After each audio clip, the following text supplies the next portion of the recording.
नहमदुहु व नुसल्ली अला रसूलिहिल करीम अम्मा बाद फ़नऊज़ु बिल्लाहि मिनश शैतानिर रजीम बिस्मिल्लाहिर रहमानिर रहीम। मुअज़्ज़िज़ नाज़रीन, अस्सलामु अलैकुम व रहमतुल्लाहि व बरकातुहू।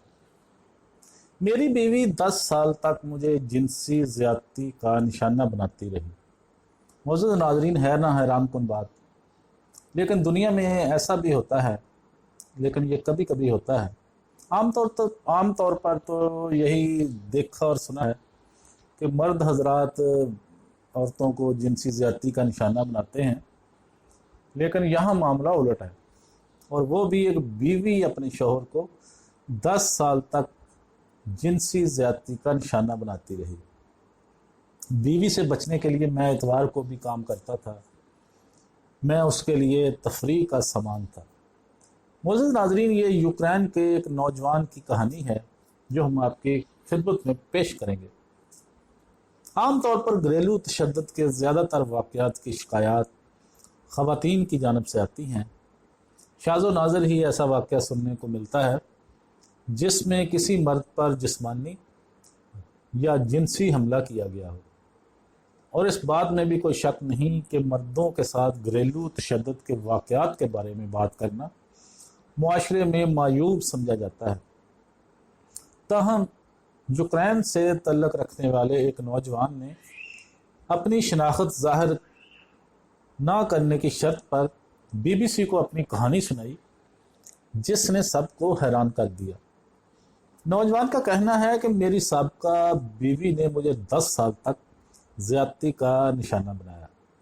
मेरी ज़िंदगी में पहली औरत एरा थी। हम दोनों की मुलाकात उस वक्त हुई जब हम 20-22 बरस के थे और उसने ही मेरी तरफ मोहब्बत का पैगाम भेजा था।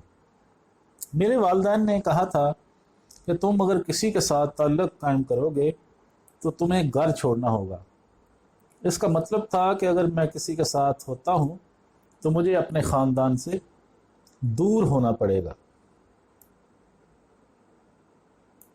ये मेरे लिए बहुत परेशान कुन बात थी।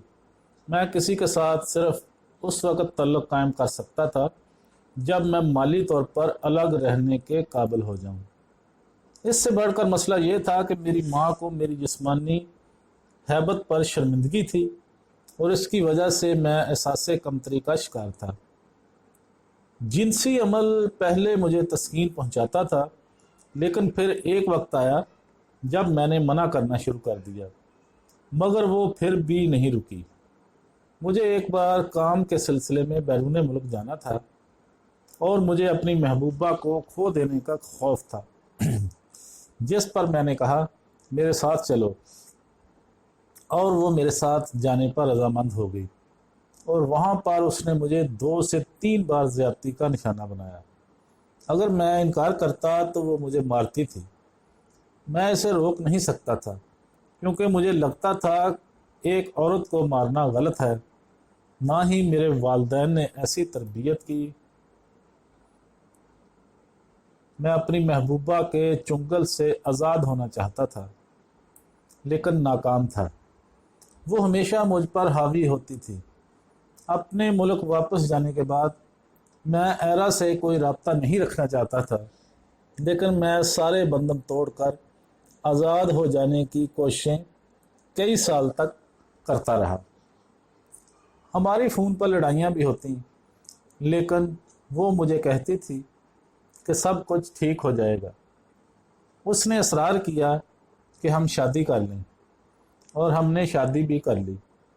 हालांकि मैं अब ये नहीं चाहता था। मैं अपनी बीवी के लिए तफरीह का सामान बन गया था और वो मुझे हर वक्त अपने सामान की तरह अपने साथ साथ रखती थी।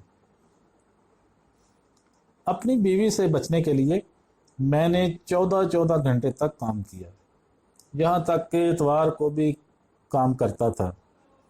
नौजवान का मज़ीद कहना था कि मैं ये सब अपने वालिदैन को बता सकता था, लेकिन बचपन से ही मैं जानता था कि वो कोई राज रखने की अहलियत नहीं रखते। मैं किसी दोस्त से भी बात नहीं कर सकता था। मैं अमदादी ग्रुप की तलाश में था, لیکن وہ بھی صرف خواتین کے لیے ہیں۔ پھر مجھے مردوں کو باہمی تعاون فراہم کرنے والا ایک گروپ ملا، وہاں بھی پہلے میرا مذاق اڑایا گیا۔ میں نے 6 ماہرین کو تبدیل کیا اور آخر کار مجھے مدد مل رہی ہے۔ تو معزز ناظرین، آج ہم نے یوکرین کے ایک نوجوان کا واقعہ آپ کی خدمت میں پیش کیا کہ جس کی بیوی اس کے ساتھ 10 سال تک زیادتی کرتی رہی، یعنی جنسی زیادتی کا نشانہ بناتی رہی اس کی رضامندی کے بغیر۔ ایسا شاذ و نادر ہی سننے کو ملتا ہے۔ امید ہے آپ کو ہماری یہ ویڈیو پسند آئے گی۔ پسند آئے تو لائک اور شیئر ضرور کریں، ہمارا چینل سبسکرائب کر دیں، بیل آئیکن پر کلک کر دیں تاکہ ہماری آنے والی ہر ویڈیو کا نوٹیفیکیشن آپ تک آسانی کے ساتھ پہنچ سکے۔ وآخر دعوانا ان الحمدللہ رب العالمین۔